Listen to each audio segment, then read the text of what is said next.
Who would like to do the recap? And by who, I mean Griff. Do the recap. Hey, yup, it's me. It's my duty.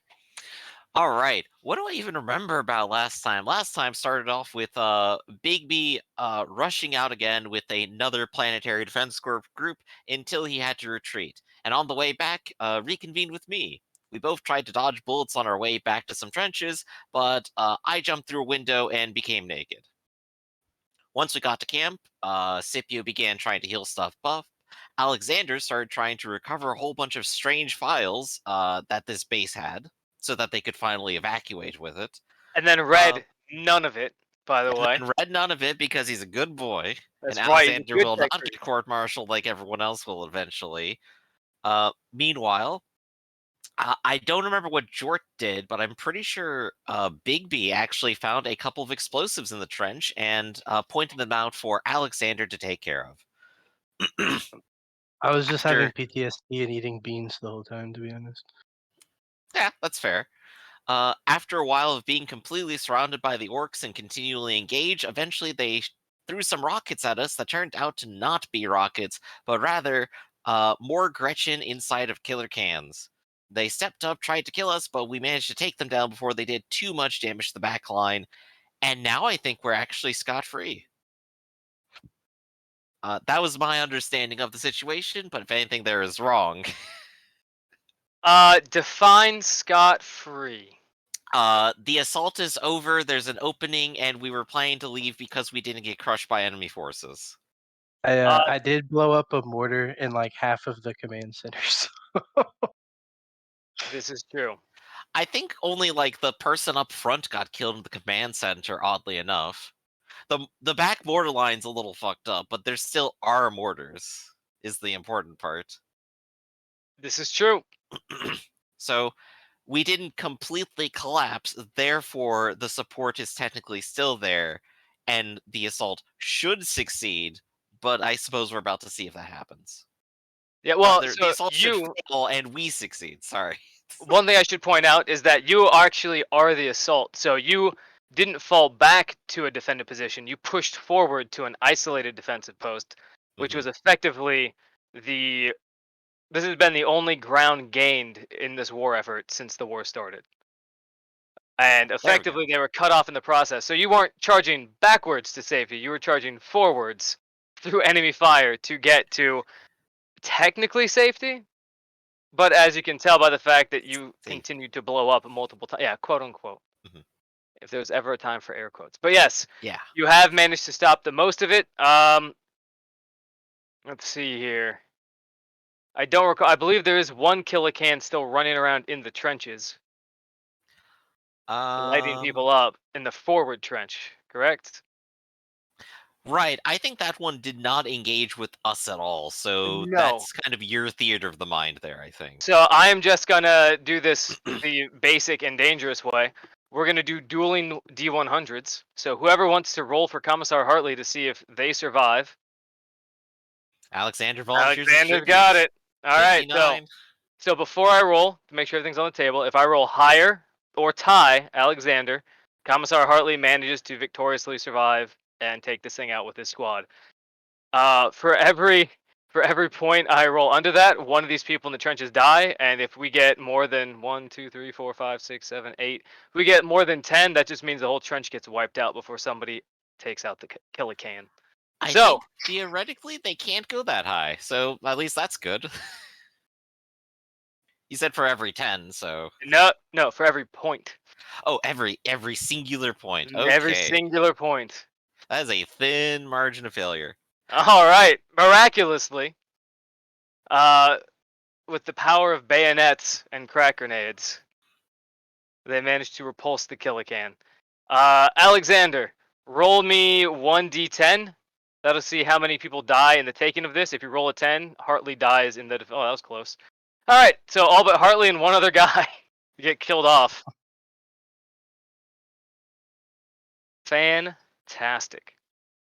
And that is where we will pick up with, as I recall, everyone either on fire or unconscious, except for Alexander and what was it?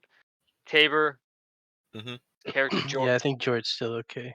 For some reason, I keep thinking that you as a person are Jort and your character is Tabor. Like every time, I'm like, Jort, what's your character's name again? Look, he's got to channel the spirit of Jort to play him right here. Like, Well, so here's the Okay, thing. I know you're talking to me. Whenever I picture Jort, I just picture you. So you are a walking can of chain, or I should say, belt-fed destruction and death. Well done. voice impressions, yeah, It it is the is. voice impressions. All righty then. So, let's see, we can get some sound going. There we go. It's a little bit more distant as the flames around the mortar pit, the heavy mortar pit, are still burning. It's not excessively so. Most of the fuel is cooked off. There are smoldering sandbags. A lot of the rounds, or I should say, the mortar shells that detonated propelled the other rounds out of the mortar pit. So the immediate danger in the pit is done. However, anyone who wants to hold this territory for much longer is going to have to go sort out all of the remaining mortar shells. Jort, you look over from your position, and there is just one massive heavy mortar shell just sitting right over your right shoulder, embedded into the sandbags, and the trench line. You look around, and a lot of the other mortar teams have basically run out of mortars. They're down to their las rifles at this point.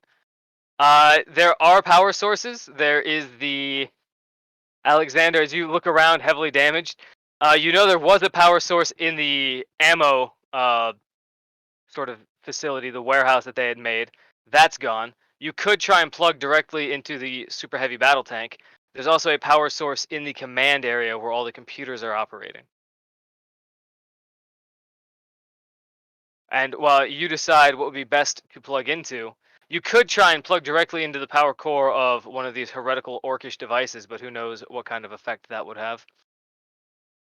However, the rest of you, Bigby, I believe you were left horribly burned and unconscious. Oop. That's right. I believe someone came by and tried patting me out to save my life, and then they died in an explosion later. They did. I believe you are now covered in meat pieces. Also, aren't you naked? Yep. Well, no, I've received like a small little bit of something to wear, but not much. I'm probably naked again because I was on fire.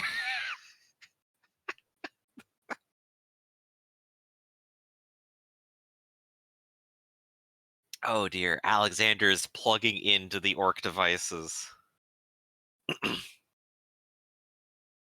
Forbidden lore test with plus 20. I mean, it is still technically a machine.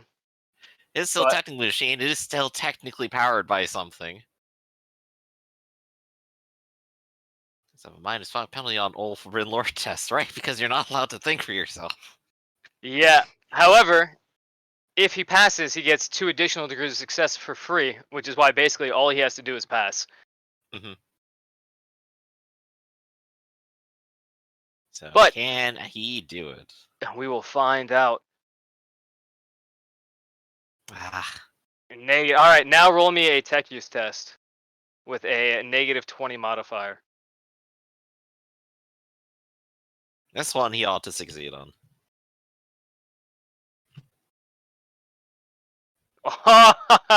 One. All right, critical success. There you go. So, as you walk over, you're still pretty messed up thanks to basically all the shenanigans that have occurred during this horrific, forlorn hope of a battle. And as you look at the orcish Killican, you don't know how it works. And as you start to go through it, you realize you're pretty sure nobody knows how this works, much less the operator. You go to the area that should be a power outlet, but in fact, what you find out is that this isn't an outlet for anything. It seems to be just a mounting place for some sort of chainsword.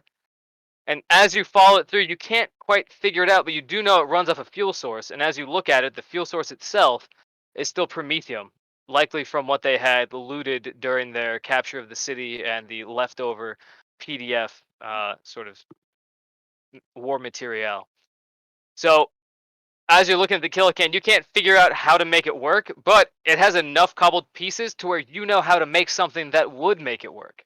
So you basically strip out all the noteworthy parts of this Kilocan, and then rebuild it into a very cheap combustion engine to power yourself.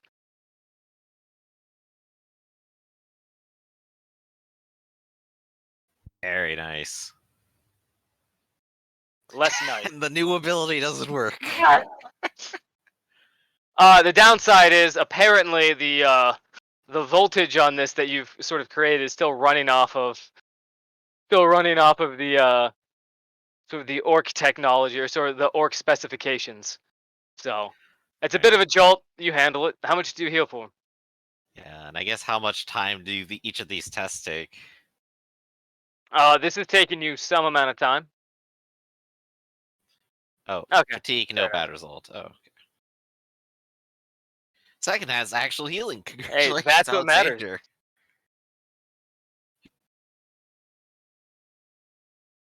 Alrighty then. Alexander, while you are healing yourself up, Jort, you and the rest of the gang are watching as they drag who's left from that mortar pit out into a safer section. They pull them into this adjacent mortar section.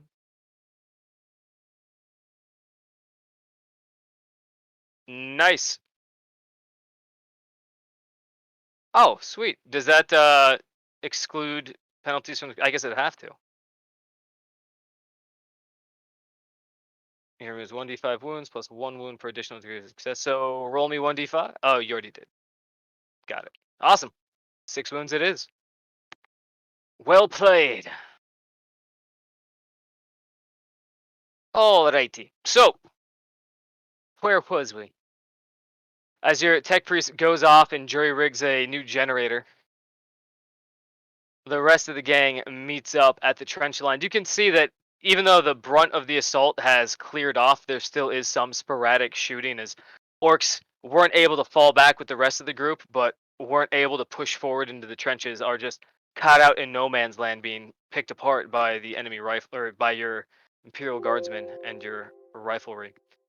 And as you're watching these things shoot off, you see a bloody Hartley trying to like scramble through the debris of a Kilocan.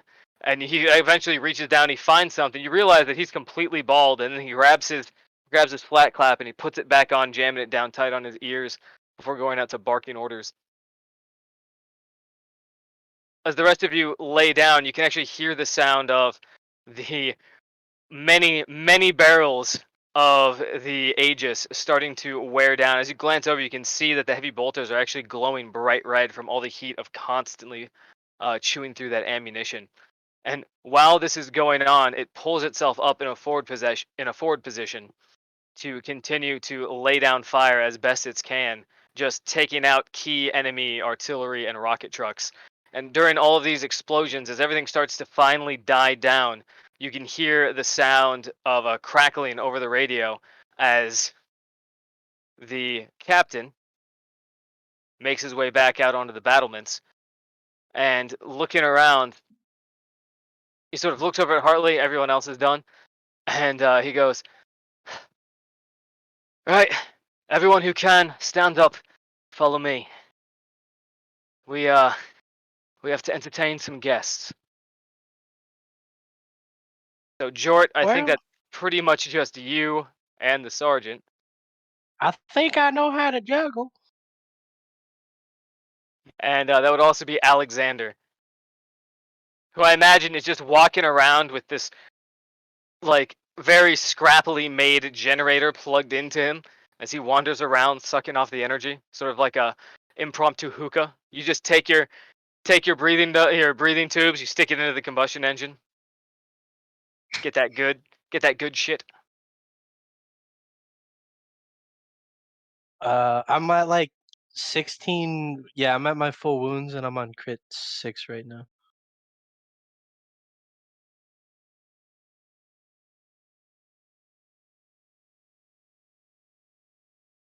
Right, so you're bloody and banged up. The sergeant isn't really much better. And then, yeah, Alexander with his power generator still just humming. We're all gonna die.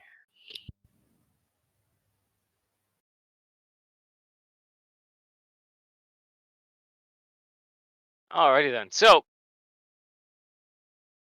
As you guys all line up, you watch as you can see there is a large formation of troopers finally managing to clear out the orc remnants to your south, the part that had broken up in between your current position and the main defensive line.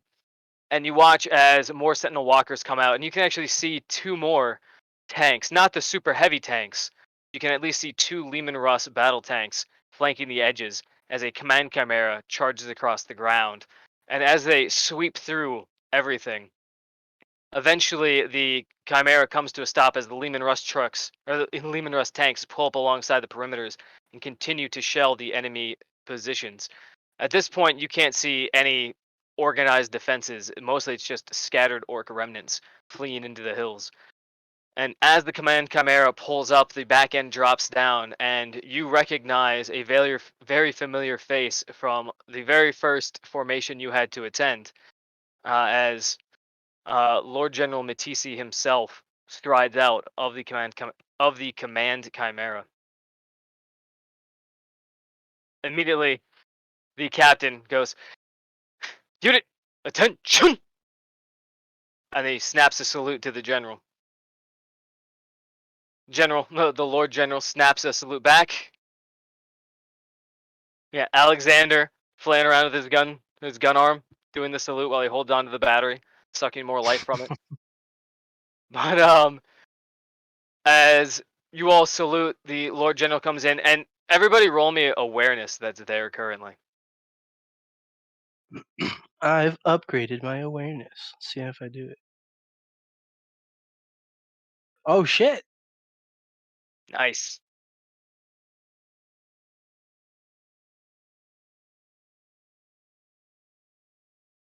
Yeah, Alexander is just you can't tell because he doesn't really have eyes anymore. But the little lights where his eyes should be sort of dim down, almost as though he's like squinting, as he just drains this battery for all it's worth. But Jort, you recognize right off the bat that the crew that is currently surrounding the Lord General are predominantly stormtroopers. But while at least 4 of these stormtroopers are equipped with the traditional Hellgun, you notice that there are at least a trio of additional personnel dressed in carapace gear, but not armed with weapons that you would recognize. They have these giant blocky boxes with this lens on the front, and as you run up, you recognize immediately that is a recording device for data slates, and it's for mass transmittal. Effectively, you are looking at the planet's version of the press as they come out and they videotape as the Lord General steps out triumphantly greeting everyone. And he motions for a moment and he puts his hand down. You can see they immediately lower the camera. And as the two generals, as the general and the captain converse briefly, you see the Lord General Matisi puts this massive hand on him. You see that his hand is covered in some sort of heavy metallic device that almost looks as though it's a massive metal glove about the size of his own torso. How it doesn't knock him over, you'll probably never understand, but you definitely do not want to be held by it. And as this finally goes, the captain turns around and he goes to the rest of you group and he goes, "Right, so the Lord General has informed me that he would like to do, well, we're going to need some additional details. I need you to gather up uh, a number of the orc dead and put them in a pile outside of our main trench line. Nothing too untowards. We don't want the general to fall prey to any sort of rocket attacks." And as he looks around, he notices the burning pile of killicans that are just scattered all over the mortar pit. He goes, "Right there, I think that should do quite nicely, Lord General. If you just give us a few moments."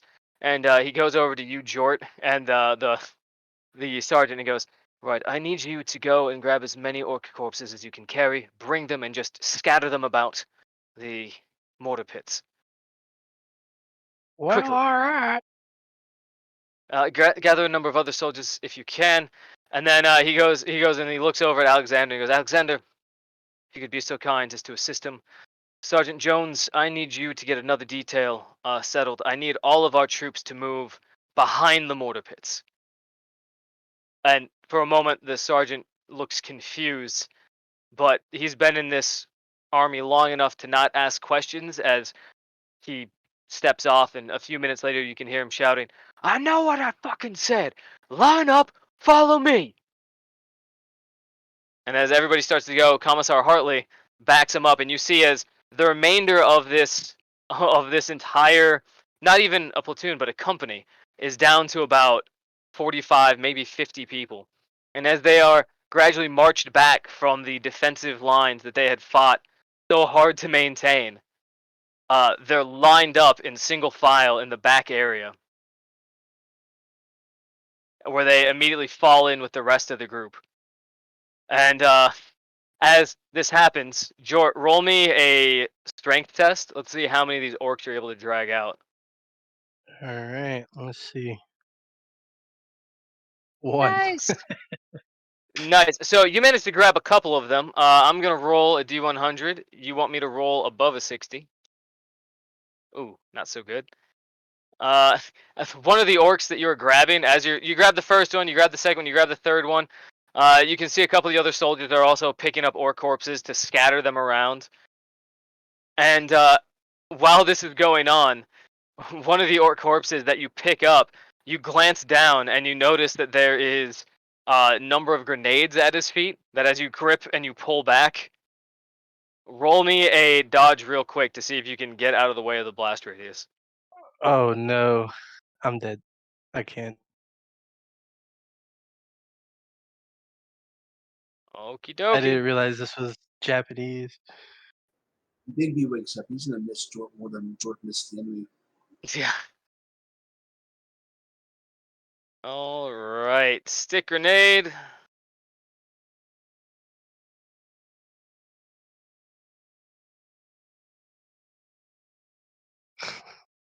Alrighty then. Do you have any fate left, bud? I don't think so. Let me see. Uh, oh, I guess I could use the threshold. No, that's okay. Dirk can die. I'll make my priest. You sure? Specialist team. Yeah. So you watch as Joint, you go out there, you start going through the bodies, and as this goes on, one of the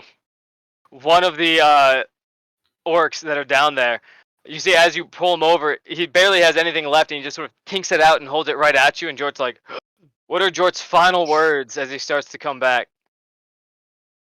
He's gonna say, "Well, that was brutally cunning," and just fucking explode Gallagher style. Well, fuck me! Bam. Oh, wait a second. What's your health at? 16, and I'm at crit 6 right now. So, You might not die from that, pal. let's see. My armor is what 9 with the explosion. No, your total armor reduction. Yeah, so your total soak is 9 because it's an explosion. For some reason I've lost completely the chat. But didn't you take 15 points of damage, pen 6? Yeah. So that shouldn't kill you, buddy. 4 toughness Hey, plus 4 armor plus, yeah. I So don't know. Math that is too much for me. yeah, that shouldn't even put you into the crits. Here I was getting ready to murder your character, and you're not even dying good. Yeah, because even so you should have like what, 3 health left? 3 wounds? Have I not been shooting you this entire game? he No, kind you of. have, but Just not this last battle, huh? Mhm. well, what happened was the explosion because I was standing like right here, and when that mortar went off, I was standing behind the. So you gave me like a shitload of bonus That's armor. right. That's right, because you were standing behind 2 levels of fortifications. I should have shot you more often. All right, but yes, you take this blast as you're blown backwards, and you just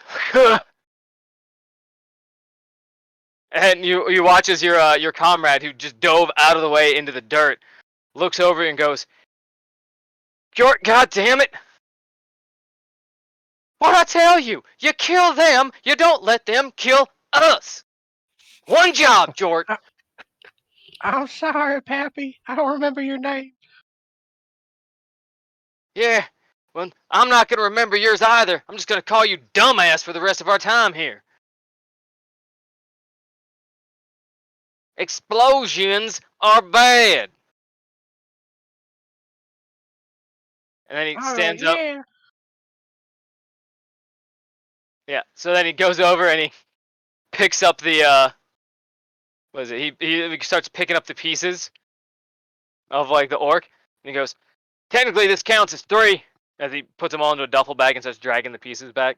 But you manage to get a number of orc corpses to scatter around, all willy-nilly like.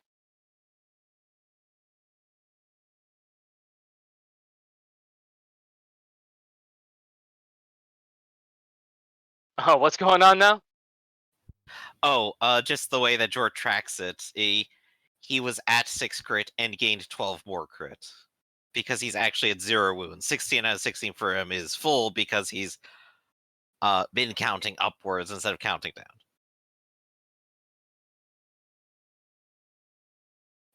So, Alright, so for the 18 sake of crit. not having to go back and redo all of that, do you have a Mhm. fate point? I think I think I can burn it. I guess 'cause Alright, that says I had threshold 1, but you're right. You now have no fate points, but Mhm. you've managed to survive. okay, that's Welcome to the club, brother. Alright, so alright. So you do manage to get the rest of the. Why would you count up? I'm sorry, I just gotta go back to. You've got to be the I thought only. I thought that's how you count the wounds, because you count like up. I don't know. Honestly, That's just how I pictured it. that makes sense. It does. It does Because make like in sense. other I just games, don't you like it. count down, which is what I usually do. But yeah, No, like the worst part about this, If it works, it works. yeah, I completely see your logic. I just despise every second of it. All right, but you manage to take this blast. You get back up. You gather up all the pieces. Eventually, you do manage to get all of your orc corpses to decorate this area. And while that happens, you watch as Lord General Matisse, he walks up and he looks at all the corpses. He grabs one of them with his giant power claw and he lifts it up. And then, as all of you fall back into line, he looks around and he calls the captain over and he sort of shakes his head. Yeah, Alexander, everyone salutes. And while that happens, you notice that the cameramen are no longer allowed outside. They've been locked back in the Chimera. And while this is going on, the captain goes, right, this isn't dramatic enough. If you could drape some of the bodies over the sandbags. And he looks over at the psyker and is like, that, the naked one, that's too obscene. Put him off to the side. The rattling. Have the rattling on top of the killer can, if you could. This isn't good. You 5, come and lay around this area. Try and roll around in the blood a bit. And you see a couple of the soldiers start to look at each other, but they all come forward and they take their guns. They start to lay it down. One of the lieutenants starts to go up to take one of the rifles and like starts struggling with the soldier who won't give it up. Before the captain's like, just leave it. And he looks back at the Lord General and then he calls everybody back into formation. It's like, all right, everyone on our command, advance. Everyone stands still in the line. And then a few moments later, you realize that the rest of the camera crew comes out and starts filming as Lord General Matisse crushes the orc corpse in his power claw, and then throws it forward as the rest of everybody else sort of like not very committedly, but still they're just all exhausted. They're all tired. They don't want to be here, but you can hear the lieutenants be like, "Right, best battle cry. Here we go, advance!" And everyone goes, "For the Emperor!" And they start sprinting forward across, pretending like they're recapturing this territory.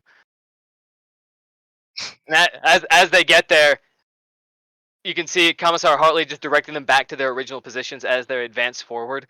And you can see the Lord General starts marching forward, sort of kicking the corpses out of the way before reaching down and pulling one of the lieutenants that had been laying down there for for basically just more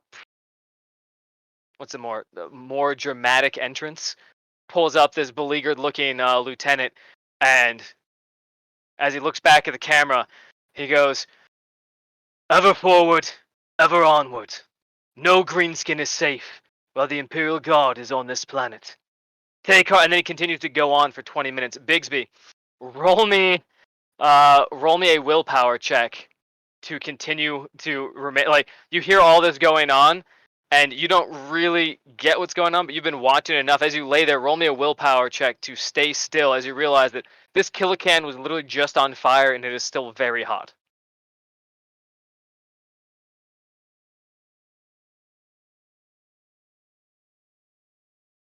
.8, pretty good. 2.8, nice. You managed to just grit your teeth and bear it.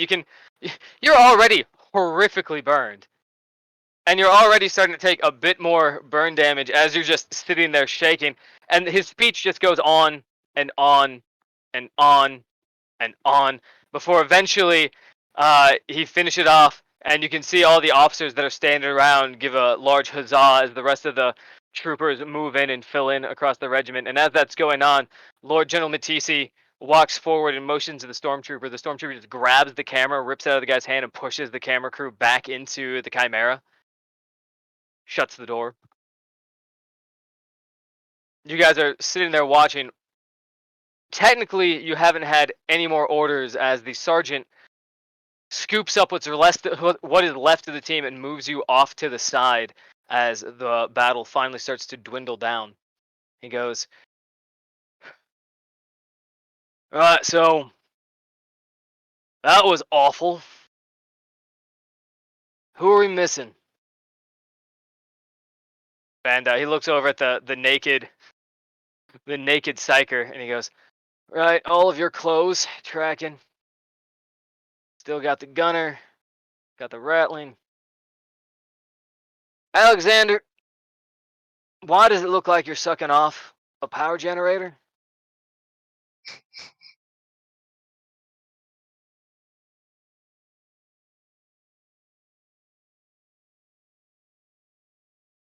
Right, I'm gonna assume that has something to do with your official tech priest details, and this isn't just another Commissar's toaster missing scenario all over again.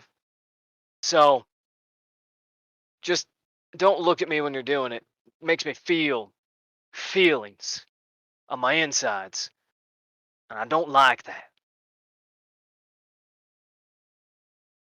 But as that's going on, you guys watch as the new troopers come in. The new troopers come in and fill in as the remainder of your platoon gets to march back across the land you had just finished capturing. And as you do so, you find yourselves back at your main post.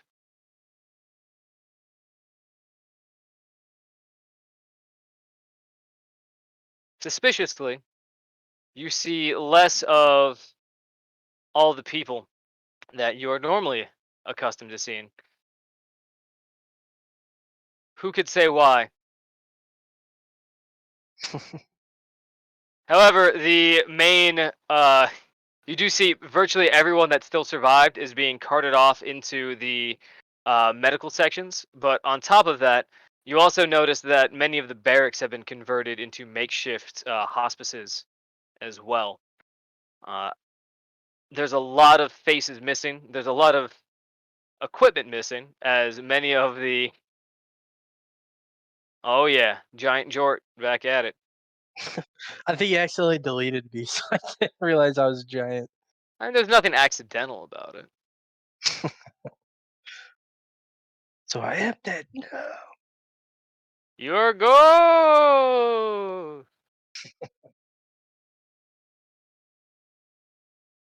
Alrighty, dighty. There we go. So, as you get back to base, kick all this stuff off. There we go. You notice how actually hold on. Can I hear this?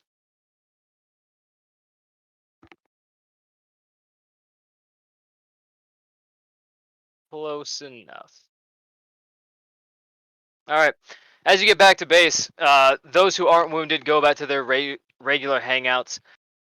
There's still card tables. There's still the occasional soldier who managed to spend a month's worth of chit on 2 beers. You do notice that the Departmentum Unitorum looks suspiciously empty.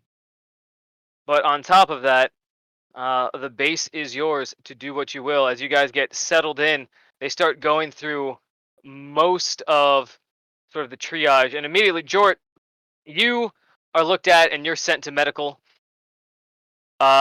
Scipio and Big B, you're also carted off not to the actual medical tent, but to the hospice tents. Oh boy. And Oh, where are no. those located now? Right over here, folks. Oh wait, shift click. Ah, that one. There we go. So let's throw myself on top of that. There you go. I'll take 2 beds, yes, thank you. Worth it. But yeah, as you get brought in there, you notice that most of these people are in pretty horrific straits, either covered in burns or just missing entire chunks of their body. There's one person there that you're pretty sure there's no way he could survive. You don't see his midsection looks like a crescent moon has just been taken out. You're not entirely sure how he's still surviving, but apparently that quick clot the Imperial Guard hands out is rather remarkable. And while all of this is going on, you also notice that there are a handful of new members of the Departmentum Unitorum going through and sort of marking off all of their gear, putting them into a giant cart, and then rolling them back out. And as eventually they come up to Bigsby, they take note of the. Well, you see all this coming as it goes down. Bigsby, you are also in the triage area. And if you could briefly describe what your injuries are and how you would be handling basically languishing here in the hospice area as more vital personnel are given direct medical treatment. Boy, Digby got all burnt up, and I'm reminded of a Dwarf Fortress playthrough I either read or watched online, where one of the dwarves had all the fat on his lower body burnt away.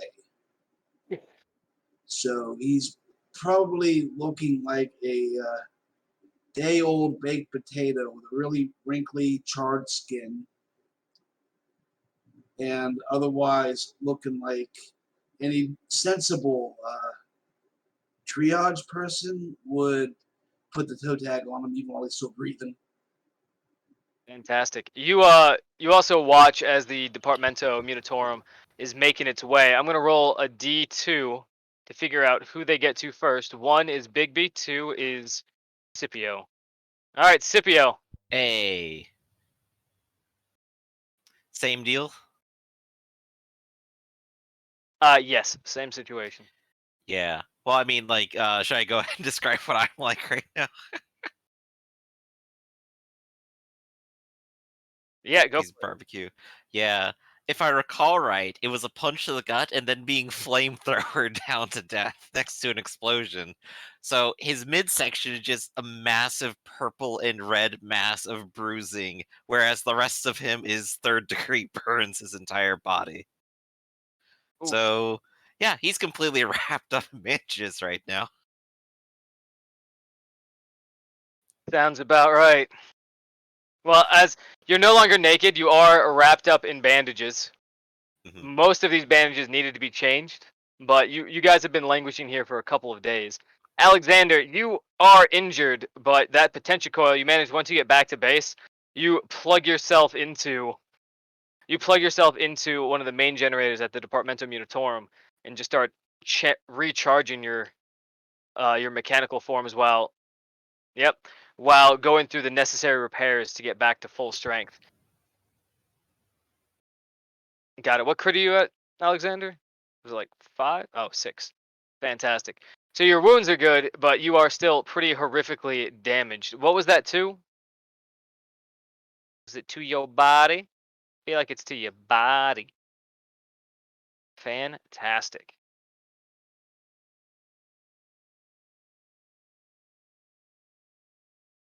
Ah, gotcha. The Vaux thing. As I scroll through all of this. And of course, as soon as I start scrolling, and yes, you definitely can. Roll me 1d100 if you get a 10 or under. The Lord General notices. Just a d100. Unless you'd like to roll Fellowship, but this is mostly just a d100 to see whether or not in all of the chaos they notice. Hey, that's not bad. So, it's not under a 10. However, the captain and the sergeant do notice as you really amp it up. And while this is going on, you do see the sergeant make his way over to where you're staying, Alexander. And he goes, "Well, that was a close call. Gotta admit, I couldn't have rigged up that explosive the way you did, much less have it set off properly in that shit storm of warp fuckery that our resident psyker decided to throw on him. I understand you took some pretty substantial damage there, Alexander. Now, as I understand it, based on literally just all the data slates, you have been in the market for some form of prosthetic, and I think that it would be remiss of us to not ensure that a tech priest who has proven so vital to the war effort doesn't get back to full strength, if not better than full strength. So, in light of this, I'm putting in a recommendation that due to the horrific damage you sustained, you are going to require a new prosthesis to remain combat capable. Now, what I need from you, since I am not medically inclined, and since you are more machine than man, I think it's going to be up to you to determine what exactly it is that you need replaced. Because I'm unqualified to question, well, the intimate assumptions of a tech priest. God forbid I end up getting you a baleful lie. Because your looks are already pretty horrific.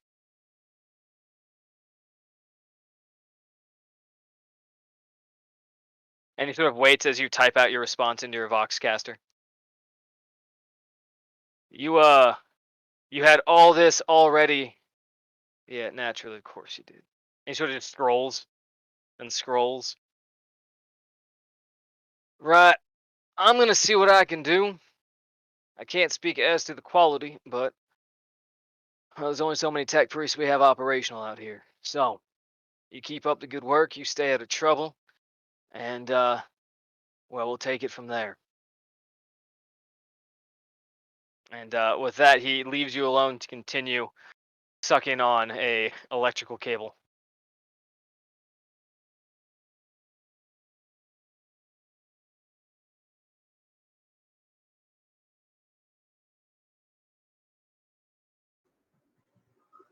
Mhm. So, One of them got to you first. it does seem pretty suspicious. Roll me an intelligence check.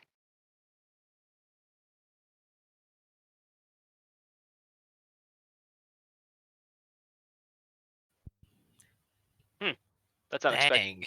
As So, bad as you could go, huh? I mean, chances are this stupid meatbag doesn't even realize that like it's your torso that was damaged. So he probably just doesn't want to lose someone as capable as you when it comes to tech use and other sort of mechanically inclined details. Facts being. All right. So Scipio, as you're laying there, bandaged up in Yup. agony from being gutted and burned and literally blowing yourself up on multiple occasions via electrical overload. Yeah, that part wasn't so bad, but You're sitting there, literally everything you own is now wrapped around your body, and you're pretty sure those bandages belong to the Imperial Guard and not you. I'm pretty sure the sergeant took back his gun too, which, Yeah. So as the as the Departamento Munitorum people walk up to you, you can see they just have a giant rolling cart full of las guns, flak armor, helmets, boots, everything that the people in the beds don't immediately need. And each one gets a little tag clipped to them. And as they finally get to you, they pull out their data slip and they go, uh-huh. Fantastic. Psycho Scipio. Excuse me, he sort of they look back to each other and he goes, we just need, are you Scipio, the sanctioned psycho attached to our regiment? Scipio is just going to nod before like groaning in pain a little bit. Right, we really need a verbal confirmation. It's fine. Uh, and he just motions to someone, and they just take the facial bandages and they pull them apart and they scan what's left of your face. It is not a comfortable experience as these two people not trained in medicine at all. They're like, I don't fuck it, just thank you, Scipio. Thank you, sir. We are here to hold on to your belongings for safekeeping. If you could hand over the following items: one psychofoci, one set of Imperial standard sanctioned psycho robes. Let's see, and he just goes through the list of everything you have ever been assigned. And he goes, "Are you? Is there a footlocker? Or you keep it under your bed? Where can we acquire these items?" Well, they might be burning in a trench somewhere.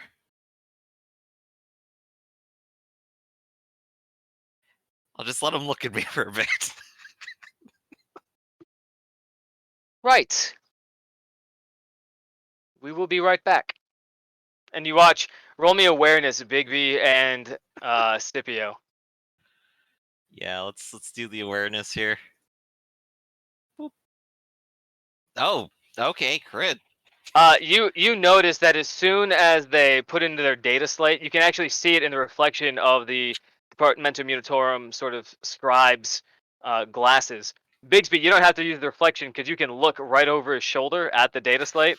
You can see as soon as he marks off that the foci is no longer present or accounted for, the entire data slate flashes red, and then you can just see a string of numbers run down the left side. You see, they sort of straighten their backs as they look at each other. And they're like, "Right, no problem. We'll be right back." As they slowly start to back away, Hmm. they shut the door to the barracks. Not much I can do about that, I think, unless I literally dominate their minds. But it's not like they will forget that they suddenly changed it and I ordered them to. So I'm just looking at it and going, I'm too beat up to do anything. So Just groaning in pain. while this is going on, effectively, Big B, you realize you actually have a couple of things that you aren't supposed to have on your person. Namely, yeah, go on. One of them is that flintlock pistol, Yeah. and the other, I think I gave those that box of seals to one of the other ratlings. I don't remember if I did that or not. Oh, that's right. So you have one item that you're not supposed to have. Yeah. Which probably isn't a good thing to be caught with in this specific circumstance. At the very least, they'll take it from you. At the very worst, they'll presume that you stole it from the armory. So, with that going on, Jort, you are also not quite in a hospice room for the sheer fact that you're pretty fucked up, but you're at least healable. They wrap you up in bandages, they have you turn in your weapons at the armory, and after maybe 6 hours of treatment, they go, alright, fair enough. Oh, wait. Alright, thanks, Doc. Yeah, they staple the chunks of your flesh back. Oh boy, now I look like a notebook. Yeah, and you are basically, they don't have enough space for you. So they're like, hey, just leave, go hang out here's a note. They hand you like a little piece of flimsy, just a little paper that basically says light duty only. Do not pick up more than 15 pounds. Do not require holding overhead. All that sort of thing. And you are Oh man, left it's to a your gym class all over again. own devices. As literally as soon as you walk out, you see another commissar, not Commissar Hartley, who you left inside the actual medical tent, but Commissar Saint Pierre. As he stops and he looks at you and goes, "You, soldier, get your E-tool. Yes, sir. Report to our east barricade. We need to fill up more sandbags in the event that this place gets pushed even harder. At the very least, to keep you out busy. So, E-tool, Alright. travel, sandbags, get to it." I'll just go do that. All right. Are you actually gonna try and fill the sandbags well, or are you just gonna sandbag it? Yeah. No pun intended. No, I'll try to fill the sandbags as much as I can. Nice. As you attempt to do that, so as you attempt to do all this, roll me. Oh, what would this? Roll me a toughness test to see if you pull any of the staples. Alright. Did they give me the staple gun? Cause I just staple it back in. No. To do that, I'd make you actually roll tests, like healing tests.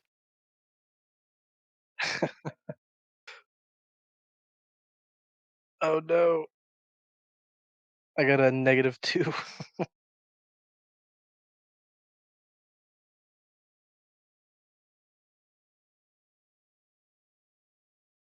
Yeah, that's not good.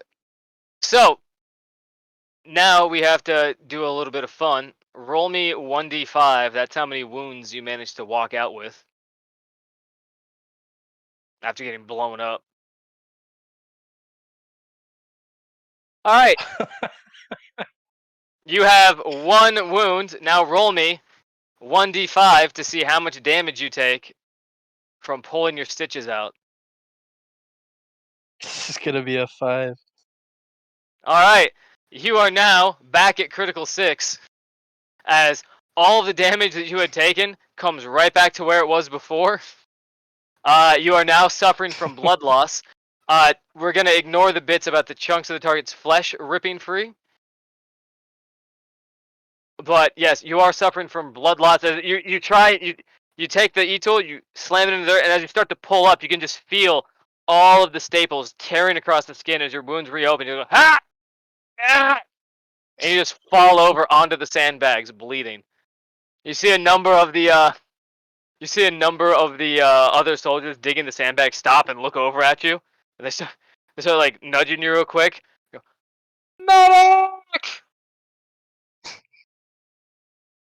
And you see Commissar Saint Pierre as a medic runs over, looks at the wounds, goes, and it's the same young medic that you had seen at the very beginning when you had crash landed onto this planet. She goes, "Right, yeah, no, you see this note? You can read? Yes, yes, you are Yeah. capable of literacy. Light details Yes. only. Does it seem like a light detail? Well, the commissar told me to do it. Is the commissar a doctor?" And meanwhile, you see Commissar Saint Pierre just show up behind her. Yes.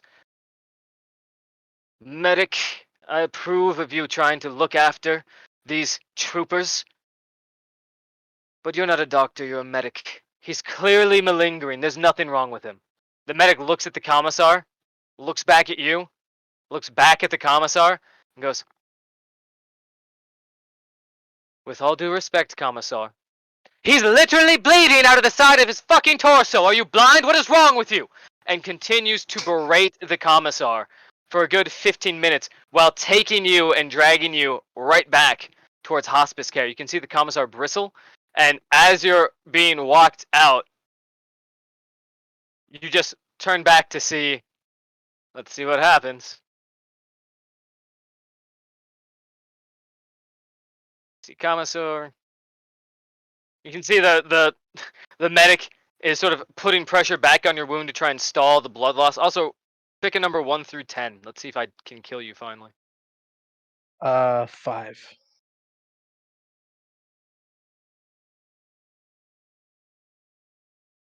Close. So they managed to stem the bleeding briefly. Before, as you're being walked forward, you watch. Yeah.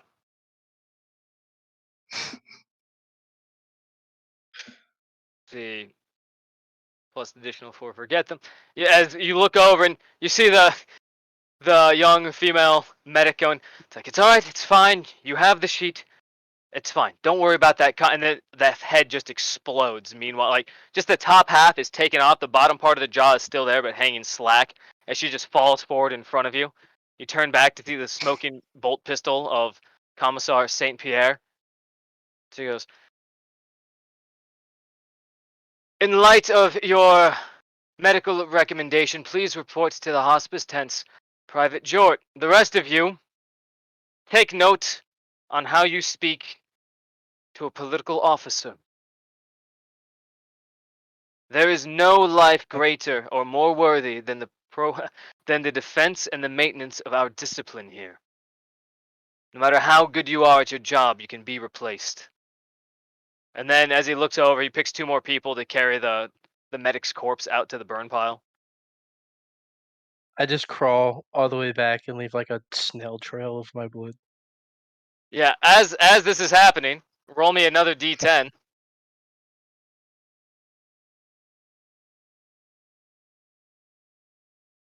All right. You look and you see that the doors to your hospice tent have been completely barricaded.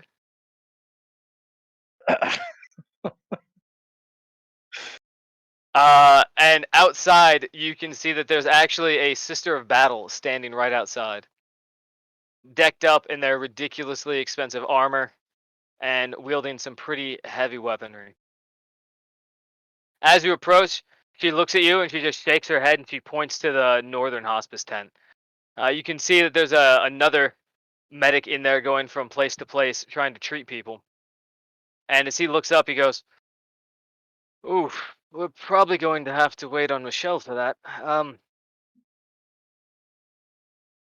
Just lay down. I'll try and stop the bleeding as best I can, but this is going to take some better hands than mine."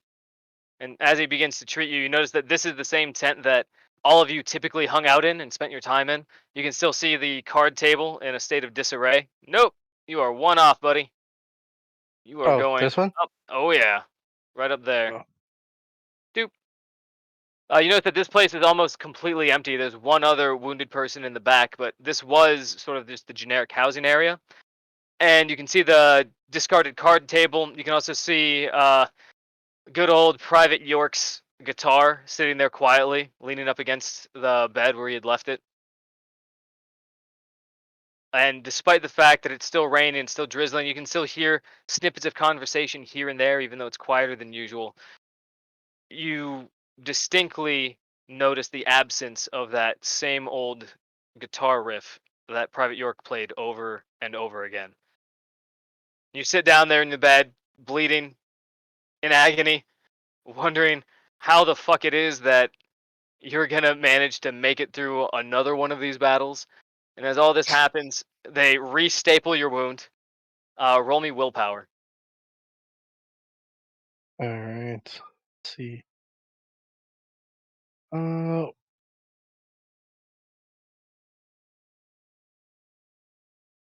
right, I got a negative 1.3. Negative 1.3. All right, roll me 1d5, pal. You have 5 more points of insanity. Add it to the roster.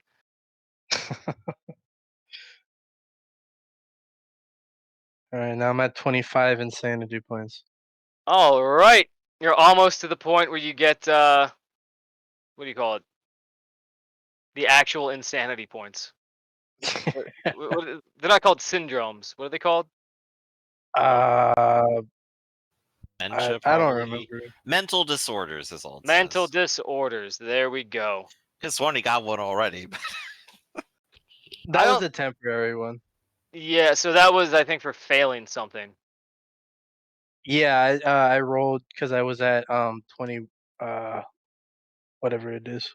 Yeah, you 20 get your insanity points. you get your first minor disorder at 40. So you're waking way there. If I survive that long.